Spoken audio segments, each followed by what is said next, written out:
Friends, doctor कलाम ने अगर अपने जीवन में सबसे ज्यादा प्रेरणा अगर किसी को दी है तो हमारे देश के नौजवानों को दी है। आज का युवा अपने दम पर आगे बढ़ना चाहता है, खुद दूसरों को रोजगार देने वाला बनना चाहता है।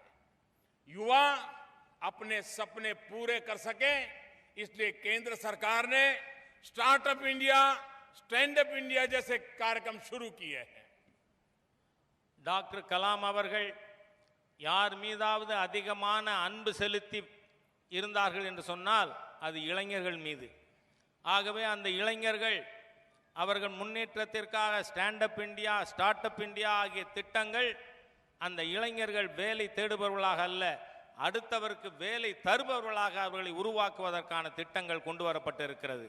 नौजवानों के कौशल विकास के लिए देश के हर जिले में ट्रेनिंग सेंटर, स्किल डेवलपमेंट के केंद्र खोले जा रहे हैं।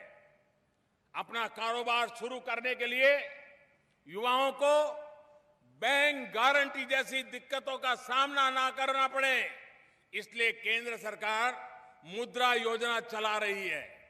देश में अब मुद्रा योजना के तहत 8 करोड़ से ज्यादा खाता धारकों को बिना बैंक गारंटी 4 लाख करोड़ से भी ज्यादा रुपए उनको दिए गए हैं, ताकि वो अपनी जिंदगी का रास्ता चुन सके, आगे बढ़ सके।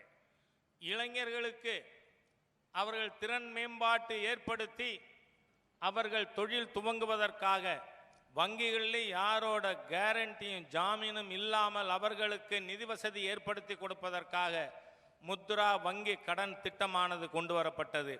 அதன் மூலமாக 8 கோடிக்கு மேற்பட்ட வங்கி கணக்கு வைத்திருப்பவர்களுக்கு கடன் 4 லட்சம் கோடி ரூபாய் கடன் கொடுக்கப்பட்டிருக்கிறது. அதன் மூலம் அவர்கள் சொந்தமாக தொழில் புரிகின்ற வாய்ப்பு ஏற்படுத்தி தரப்பட்டிருக்கிறது.